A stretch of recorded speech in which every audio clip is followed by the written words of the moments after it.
Highway మీద అత్తాకొడలు Sharada అనామికలు cell ఫోన్లని మెళ్ళో వేసుకుని సైకిల్ దొక్కుతూ ముందుకెళ్తూ ఉంటారు. అత్తయ్య, ఇప్పుడు మనం ఉంటున్న టౌన్ నుంచి దాదాపుగా 2 కిలోమీటర్ల వరకు వచ్చేసాం. అయినా ఈ హైవే పక్కనే ఉన్న మన ఇంటి స్థలం మాత్రం రాలేదు. నిజం చెప్పండి అత్తయ్య, ఇక్కడ నిజంగానే ఇంటి స్థలాన్ని కొన్నారా అని అనామిక అడిగిన వెంటనే శారద కోపంతో, నీ అమ్మ కడుపు మాడ, ఎన్నిసార్లు చెప్పాలే? నిజంగానే నా కొడుకు రమేష్ కష్టపడి ఇక్కడ ఇంటి స్థలం కొన్నాడు. నువ్వు నోరు ముసుకు సైకిల్ దొక్కు. అబ్బా, కోపం తెచ్చుకోకండి అత్తయ్య. మీరు 2 కిలోమీటర్ల దూరం ఉంటుంది కోడలా అని చెప్పారు కదా. ఏమే కోడలా, నీ చెవులు కాకులు ఎత్తుకెళ్ళాయా? లేదత్తయ్య, నా దగ్గరే ఉన్నాయి, నా తలకే ఉన్నాయి. మరి నేను చెప్పేటప్పుడు సరిగ్గా వినిపించలేదా?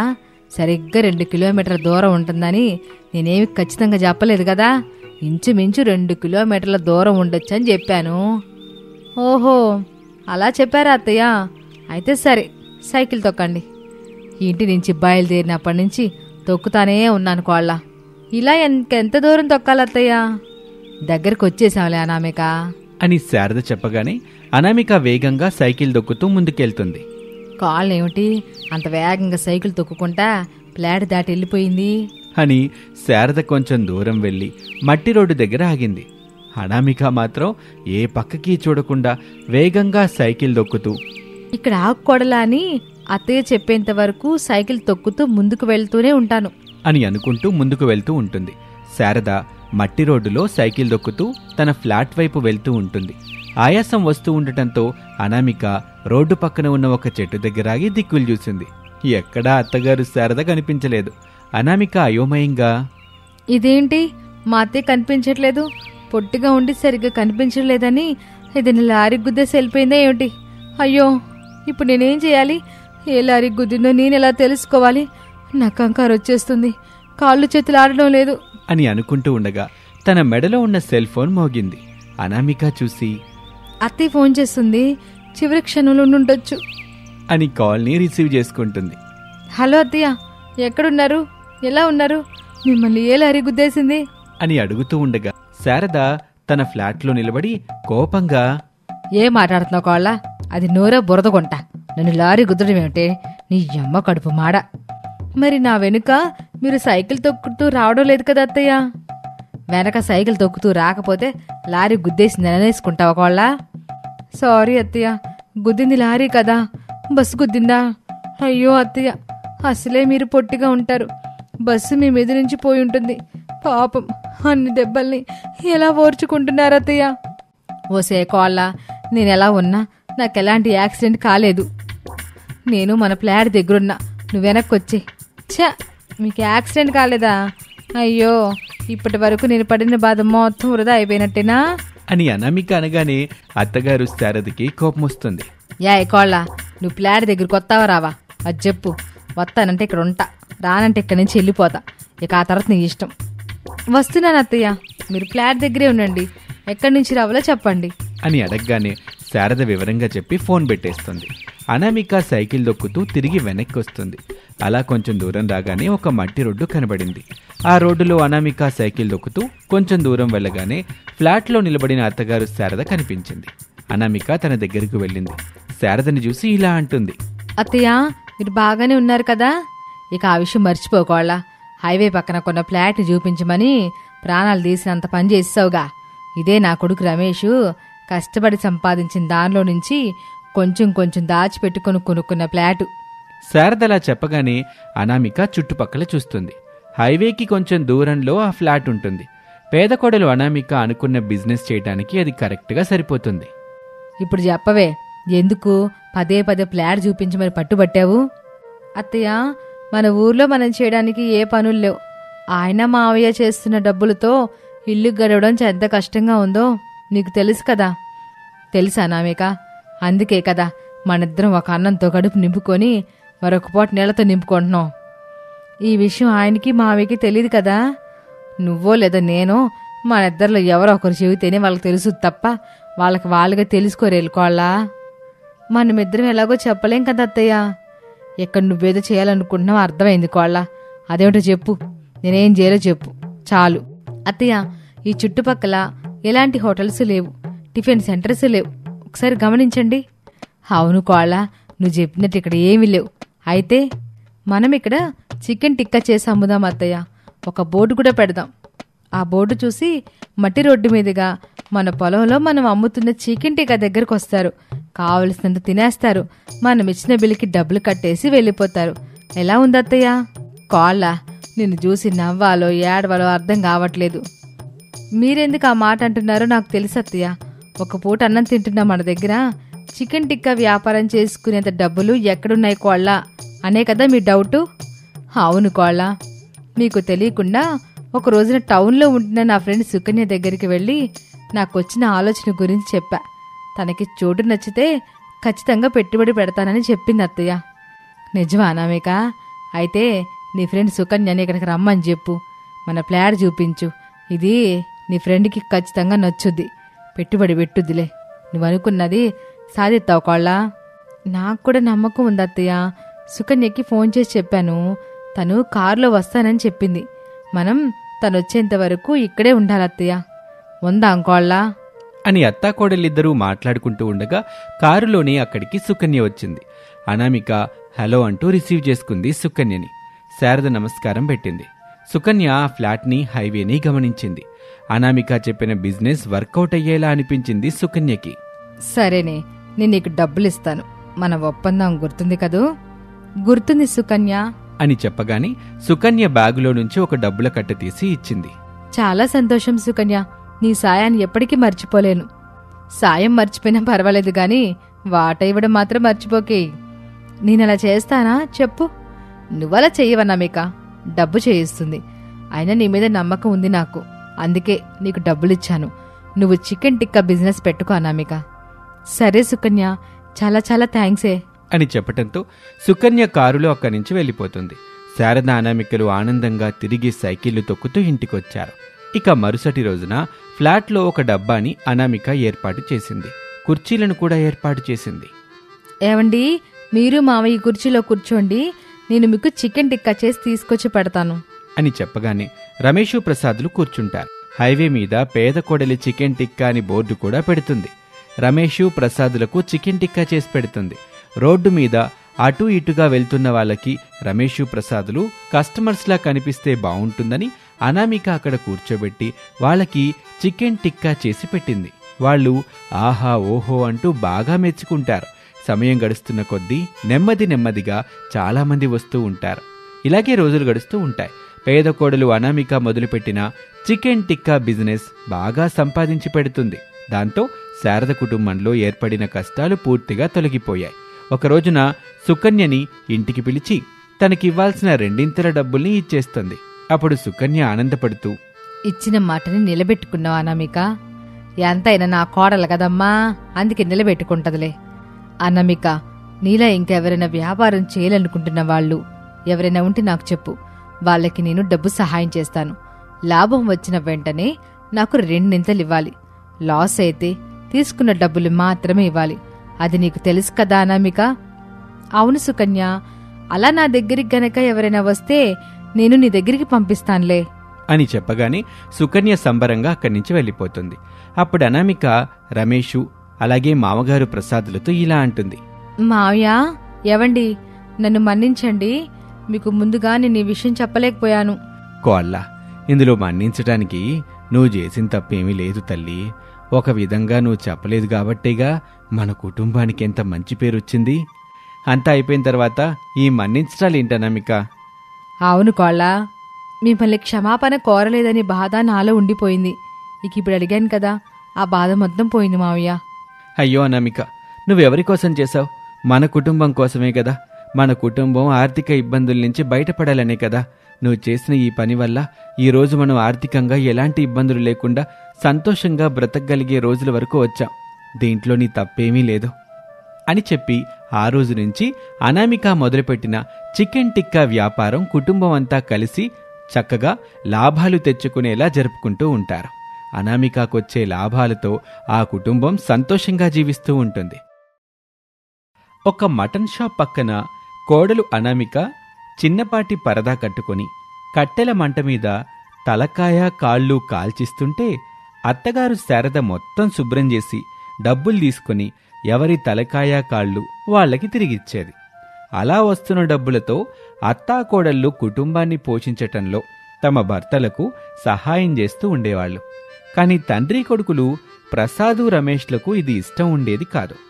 ఆ పని చెయ్యొద్దని ఒత్తిడి తీసుకొచ్చేవాళ్ళు. ఒకరోజు రాత్రి అన్నం తిన్న తరువాత, ఎంత చెప్పినా మీ అత్తాకోడళ్ళు మా మాట వినేలా లేరు గదా. మేక లేదా గొర్రె ఆడి తలకాయ కాళ్ళు కాల్చి ఇవ్వమండం అనేది నేరం కాదు, పైగా పాపం అంతకన్నా కాదు. అంతా అందరూ చేస్తానే ఉన్నారు, బతకడానికి అందరూ చేసుకుంటున్నారు కదండి. అమ్మా, అందరి గురించి మనకెందుకు చెప్పు. నువ్వు అనామిక ఇలా తలకాయలు కాళ్ళు కాల్చివ్వటం అనేది నాకు నాన్నకి నచ్చటం లేదు.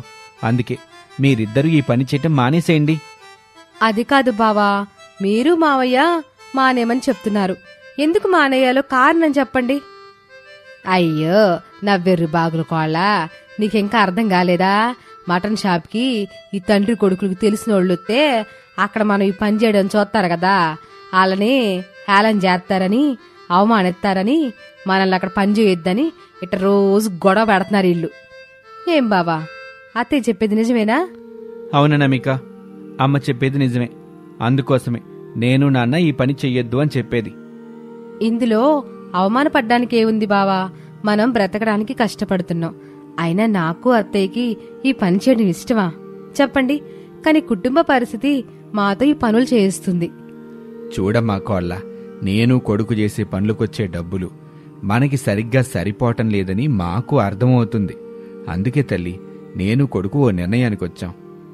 తండ్రి కొడుకులు కలిసి ఏదైనా వ్యాపారం ఏమైనా చేద్దామని అనుకుంటున్నారా? ఇప్పుడు మనకు వ్యాపారం ఒక్కటే తక్కువయింది.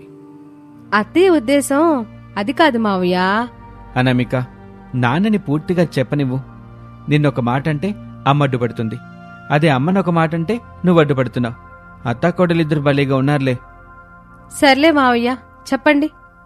కోళ్ళ, నేను కొడుకు పగలంతా ఇలా దొరికిన కూలీ పనులకెళ్ళి రాత్రిపూట సెక్యూరిటీగా చేస్తాం. అప్పుడు మనకి 2 జీతాలు వస్తాయిగా, ఇంత ఇబ్బంది ఉండదు. అత్తాకోడలు ఇంటి దగ్గరే ఉంటూ చెరువు పని చేసుకుంటూ పిల్లల్ని చూసుకోవచ్చు. మావయ్య, మీ ఆలోచన బాగానే ఉంది, కానీ ఆచరణలో పెట్టడం కష్టం. మనం అనుకున్నంత సులువుగా ఇది జరిగిపోదు కదా మావయ్య. అవునండి, అసలే చలికాలం, పైగా పగలంతా కూలీ పనులు చేసి అలసిపోయి ఉంటారు. మళ్ళీ రాత్రిపూట మేలకుగా ఉండాలంటే ఉంటాంలే శారదా. మన కుటుంబం కోసం నువ్వు కోళ్ళు ఆ తలకాయలు కాళ్ళు గాల్చి అమ్ముతున్నప్పుడు నేను కొడుకు ఈ మాత్రం చేయలేమా? 2-3 రోజులు చేస్తారు, బానే ఉంటది.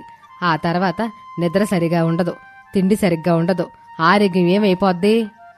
అప్పుడు మనకి 2 జీతాలు రావడం అనేది ఎలాగున్నా అప్పు మాత్రం అవుతుంది మావయ్య. అందుకని మీరు బావా అలాంటి పనులు చెయ్యొద్దు. పగలంతా ఎలాగో కూలీ పనులు చేస్తున్నారు కదా, అలాగే చెయ్యండి. ఆ డబ్బులు తీసుకుని రండి. వేడి నీళ్ళకే చన్నీళ్ళు దోడన్నట్టుగా నేను కోళ్ళు ఎట్టాగే తలకాయ కాళ్ళు కాల్చి డబ్బులు సంపాదిస్తాం. అప్పుడు ఎవరి ఆరోగ్యానికి ఎట్టాంటి ఇబ్బంది ఉండదు, కుటుంబం భారం కాకుండా ఉంటది అని శారద చెప్పగానే తన భర్త ప్రసాదు, కొడుకు రమేషు ఏమీ మాట్లాడకుండా వెళ్ళిపోతారు. కోడలు అనామిక అయోమయంగా అత్తగారు శారద ముఖం చూసి, అదేంటత్తయ్య, మావయ్య బావా ఏమీ చెప్పకుండా వెళ్ళిపోతున్నారు? వాళ్ళు చెప్పింది మనం వినడం లేదని వాళ్ళకి కోపం వచ్చినట్టుందిలే, అందుకే ఇద్దరం మౌనంగా అట్టగెళ్ళిపోతున్నారు. చెరొక సిగరెట్ కాల్చుకుని మళ్ళీ వస్తారులే. నువ్వు వెళ్ళి పడుకో. అసలే రేపు ఆదివారం, చాలా తలకాయలు కాళ్ళు వస్తాయి, పైగా ఇక్కడ కూడా పోటీ ఉంటది. సరే అత్తయ్య అని చెప్పి అనామిక బెడ్రూంలోకి వెళ్తుంది. శారద గుమ్మం వైపు చూస్తూ ఉంటుంది. ఆ రాత్రివేళ కిరాణా షాప్ పక్కన తండ్రి కొడుకులు సిగరెట్ దాగుతూ, మనం ఎంత చెప్పినా ఏం చెప్పినా ఈ అత్తాకోడలు వినేలా లేరు కదా నాన్న, మరేం చేద్దామంటావరా? అది కాదు నాన్న. ఒరేయ్, మన మంచి కోసం ఈ సిగరెట్ మానేయమని వాళ్ళు ఎప్పటినుంచో చెప్తున్నారు. మనం వింటున్నావా? లేదు గదా. ఇది మనల్ని రోజు రోజుకి చావుకి దగ్గర చేస్తుంటే ఆ అత్తాకోడలు ఆ తలకాయలు గాళ్ళు గాల్చి సంపాదిస్తున్న డబ్బు మన కుటుంబానికి ఆసరా అవుతుందిరా అని తండ్రి ప్రసాద్ చెప్పగానే రమేషు మౌనంగా ఉన్నాడు. సిగరెట్ కాల్చడం పూర్తి చేసుకుని అక్కడ్నుంచి ఇంటికొచ్చేశారు వాళ్ళిద్దరూ. శారద వాళ్ళని చూసి మరొక బెడ్రూంలోకి వెళ్తుంది. ఇక మరుసటి రోజు ఉదయం 6 గంటల సమయం, పైగా చలికాలం. అత్తాకోడలిద్దరూ రెడీ అయ్యి తమ పరదా దగ్గరికొచ్చారు. కట్టెల మంట వేసుకుని కూర్చున్నారు. అత్తయ్య, నేను రాత్రంతా బాగా ఆలోచించి ఒక నిర్ణయానికి వచ్చాను అత్తయ్య. ఈ తలకాయలు కాళ్ళు కాల్చడం మానేద్దామనుకుంటున్నావా కోళ్ళ? అలా ఏం కాదత్తయ్య, సాయంత్రం పూట మటన్ పాయా చేసి అమ్ముదామని నేను అనుకుంటున్నాను. ఏంటి కోళ్ళ, సాయంత్రం పూట మటన్ పాయా చేసి అమ్ముతావా? అవునత్తయ్య, రోజు మనకిక్కడ 11, 12 వరకే ఈ తలకాయ కాళ్ళు కాల్చడం ఉంటుంది. ఆ తర్వాత ఇంటికి వెళ్ళి ఇంటి పని 1 గంటలో చేసేసుకుంటున్నాం. ఆ తర్వాత అయితే మనిద్దరం ఖాళీగానే ఉంటున్నాం కదా. అందుకే సాయంత్రం పూట మటన్ పాయా చేసి అమ్మితే బాగుంటుంది అనిపిస్తుంది. మనం ఇట్ట తలకాయ కాళ్ళు కాల్చడమే ఆ తండ్రి కొడుకులకి నచ్చట్లేదే. ఇక మటన్ పాయా చేసి అమ్ముతామంటేనా? అది కాదత్తయ్య, చలికాలం, పైగా 5 నుంచే చలి మొదలవుతుంది. ప్రతి ఒక్కరికి వేడివేడిగా ఏమైనా తినాలనిపిస్తుంది, వేడివేడిగా ఏమైనా తాగాలనిపిస్తుంది. అప్పుడు మన మటన్ పాయ కమ్మని వాసన వస్తూ ఉంటే ఖచ్చితంగా మన దగ్గరకు వచ్చి మటన్ పాయ తినేసి వెళ్ళిపోతూ ఉంటారు. వాళ్ళకి గనక నచ్చితే ఇళ్ళకు కూడా తీసుకెళ్తారు కదా. మొత్తం మీద 2 చేతల సంపాదన అంటావు, అంతేనా అనామిక? అవునత్తయ్య, కానీ మావిని బావని మీరే ఒప్పించాలి. నా వల్ల కాదనామిక, నువ్వే చెప్పుకో. నువ్వు చెప్తేనే మీ మావయ్య ఏమనకుండా మంచి చెడు ఆలోచించి నీకు చెప్తాడు అని శారద చెప్తూ ఉండగా రాజయ్య తలకాయ కాళ్ళు పట్టుకుని వాళ్ళ దగ్గరికొచ్చాడు. అనామిక మాట్లాడి కాల్చటం మొదలుపెట్టింది. అలా సమయం గడుస్తున్న కొద్దీ చాలామంది తలకాయ కాళ్ళు పట్టుకుని వాళ్ళ దగ్గరికి వస్తూ ఉంటారు. అనామిక కాల్చిస్తూనే ఉంటుంది. అత్తగారు శారద మసి లేకుండా శుభ్రం చేసి డబ్బులు తీసుకుని ఇస్తూ ఉంటుంది. అలా అత్తాకోడళ్ళు పని ముగించుకొని వచ్చేసరికి మధ్యాహ్నం అవుతుంది. ఇప్పుడు ఇంటికొస్తే మీరు ఇప్పుడు వంట చేస్తే మేము ఎప్పుడు తినాలి శారదా? అరగంటలో వంట రెడీ చేస్తాను మావయ్య అని చెప్పి అనామిక కిచెన్లోకి వెళ్తుంది. శారద ఆ రోజు వచ్చిన డబ్బుల్ని ప్రసాద్కి ఇస్తుంది. ఆ డబ్బుని చూసి ప్రసాద్ చాలా సంతోషపడతాడు. ఇక అనామిక అరగంటలోనే మటన్ పాయ రెడీ చేసింది. అందరూ కూర్చొని తింటారు. అప్పుడు అనామిక ఇలా అంటుంది, అత్తయ్య, మావయ్యకి చెప్పండి అత్తయ్య. ఇప్పుడు వద్దులే కోళ్ళ, తింటున్నారు కదా, వాళ్ళ అన్నం తినేసినాక నేను చెప్తానులే. ఏ విషయం శారదా? ముందు మీరు అన్నం తినండి, ఆ తర్వాత విషయం మాట్లాడుకుందాం. నువ్వు చెప్పమ్మా కోళ్ళ, ఏం జరిగింది? ఏం జరగలేదు మావయ్య, నేను చెప్పేది జాగ్రత్తగా వినండి. ఒక్కసారి ఆలోచన చెయ్యండి. ముఖ్యంగా కోపం తెచ్చుకోకండి మావయ్య. అబ్బా అనామిక, నష్టపెట్టకుండా విషయం ఏంటో చెప్పచ్చు కదా. ఇంతకీ ఈ మటన్ పాయ ఎలా ఉంది? బావుందమ్మా కోళ్ళ. అందుకే మావయ్య, నేను మటన్ పాయా చేసి అమ్ముదామని అనుకుంటున్నాను. పైగా వచ్చే చలికాలం కదా, వేడివేడిగా మటన్ పాయా తినటానికి చాలా మంది ఇష్టపడతారు. మీరు కూడా ఈ చలికి తట్టుకోలేక ఎన్నోసార్లు నా చేత చేయించుకుని తిన్నారు కదా మావయ్య అని అనామిక అనటంతో ప్రసాద్ ఆలోచనలో పడ్డాడు. అత్తాకోడలు కంగారు పడుతూ ప్రసాద్ని చూస్తూ ఉంటారు. రమేష్ మాత్రం తింటూనే ఉంటాడు. కొంత సమయం తర్వాత, నీ ఆలోచన బావుంది కోళ్ళ. చలికాలంలో మటన్ పాయ బాగా అమ్ముడు పోతుంది. నువ్వు చెయ్యాలనుకున్నది చెయ్యమ్మా కోళ్ళ. చాలా సంతోషం మావయ్య, మీరు ఒప్పుకోరని ఎంతో కంగారు పడిపోయాను. కాని మీరు అన్ని విధాలు ఆలోచించి ఒప్పుకున్నారు. ఇంటికి పెద్ద దిక్కనిపించుకున్నారు మావయ్య. కాని కోళ్ళ, మరి తలకాయ కాలు గల్చే పని ఎవరు చేస్తారమ్మా? 2 మావయ్య, ఉదయం పూట తలకాయ కాళ్ళు కాల్చుకుంటాము, సాయంత్రం పూట మటన్ పాయ చేసి అమ్ముతాము. 2 మేమే చేసుకుంటాం మావయ్య. మీరు ఆయన పిల్లల వరకు చూసుకుంటే చాలు, సరిపోతుంది. ఓ పని చేయి కోళ్ళ, ఈ తలకాయ కాళ్ళు గాల్చే పని నేను కొడుకు రమేష్ చూసుకుంటాంలే. మీ అత్తాకోడళ్ళు పగలంతా ఇంటి పని చేసుకుని సాయంత్రం పూట మటన్ పాయ చేసి అమ్మండి, సరేనా? అని ప్రసాద్ చెప్పగానే శారద అనామిక చాలా సంతోషపడతారు. నానా, మనమేంటి ఈ తలకాయ కాలు కాల్చడం ఏంటి? తప్పదులే బాబు, మనం ఈ పని చేస్తేనే అత్తాకోడలు ఆ పని చేసుకోగలుగుతారు అని చెప్పటంతో రమేష్ మౌనంగా తింటూ ఉంటాడు. అలా ఆ రోజు రాత్రి సంతోషంగా పడుకుంటారు. మరుసటి రోజు రాత్రి రోడ్డు మీద ఒక చోట అనామిక వేడివేడిగా గుమగుమలాడే మటన్ పాయ రెడీ చేస్తూ ఉంటుంది. అత్తగారు శారద సర్వీస్ చేస్తూ డబ్బులు తీసుకుంటూ ఉంటుంది. ఇలా రోజులు గడుస్తూ ఉంటాయి. మటన్ షాప్ దగ్గర ప్రసాదు, రమేష్లు తలకాయలు కాళ్ళు గాల్చుతూ డబ్బులు సంపాదిస్తూ ఉంటారు. మరోపక్క అత్తాకోడలిద్దరూ వేడివేడి మటన్ పాయా చేసి అమ్ముతూ ఉంటారు. అలా ఇంట్లో అందరూ కష్టపడి కలిసి డబ్బులు సంపాదిస్తూ సంతోషంగా జీవిస్తూ ఉంటారు.